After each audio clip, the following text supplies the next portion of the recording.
ನಮಸ್ಕಾರ ವೀಕ್ಷಕರೇ, MB creations ಚಾನಲ್ಗೆ ಸ್ವಾಗತ. ಈ ವಿಡಿಯೋದಲ್ಲಿ 2 ಕ್ಲಿಪ್ ಇದೆ. ಫಸ್ಟ್ ಒಂದು ಕ್ಲಿಪ್ ಹಾಕಿದೀನಿ, ನೋಡ್ಕೊಂಡು ಬನ್ನಿ. Passion. Yeah. Of course, my husband is always supporting me, and before the marriage, it was all we are already committed. That he'll allow you to box. Yes. That was the condition. Yeah. And that's amazing that you've supported it the way you have. So ಮೇರಿ ಕೋಮ್ ಇವರು ಭಾರತ ಪರವಾಗಿ ಸುಮಾರು 6 world champion ಪದಕ, 1 Olympic ಪದಕವನ್ನು ತಂದುಕೊಟ್ಟಿದ್ದಾರೆ. ಇವರ ಮೇಲೆ ನಮಗೆ ಹೆಮ್ಮೆ ಇದೆ ಹಾಗೂ ಗೌರವ ಇದೆ. ಈಗ ಅವರ ಪರ್ಸನಲ್ ವಿಚಾರವಾಗಿ ಎಲ್ಲಾ ಕಡೆ ಸುದ್ದಿಯಾಗ್ತಿದ್ದಾರೆ. ಪ್ರಿಯಾಂಕಾ ಚೋಪ್ರಾರವರು ಇವರ ಬಯೋಪಿಕ್ ಸಿನಿಮಾ ಮಾಡಿದ್ರು.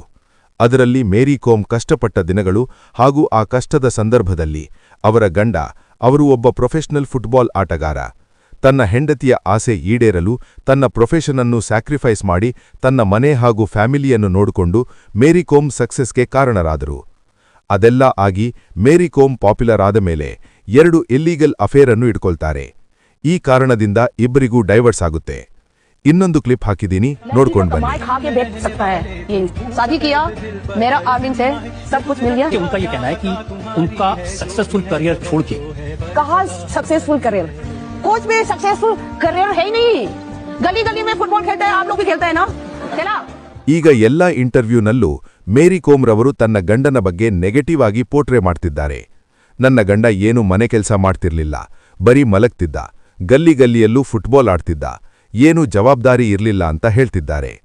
ಅವರು ಬೆಳೆಯೋ ತನಕ ತನ್ನ ಗಂಡ ಅವರ ಬೆನ್ನೆಲುಬಾಗಿ ನಿಂತಿದ್ರು. ಹೊಸ ಅಫೇರ್ ಆದ ಮೇಲೆ ಈ ರೀತಿ ಮಾತಾಡ್ತಿದ್ದಾರೆ. ಒಂದು ಗಂಡಿನ ಕಷ್ಟ ಗಂಡಿಗೆ ಅರ್ಥವಾಗುವುದು. ತಾನು ತನ್ನ ಜೀವನವನ್ನು ಎಷ್ಟೇ ಸ್ಯಾಕ್ರಿಫೈಸ್ ಮಾಡಿದ್ರೂ ಕೂಡ ದುಡಿಲಿಲ್ಲ ಎಂಬ ಕಾರಣಕ್ಕೆ ಈ ರೀತಿ ಹೇಳಿದ್ದಾರೆ. ಇನ್ನು ಅವರ ಗಂಡ ಈಗ ದಿಲ್ಲಿಯಲ್ಲಿದ್ದಾರೆ.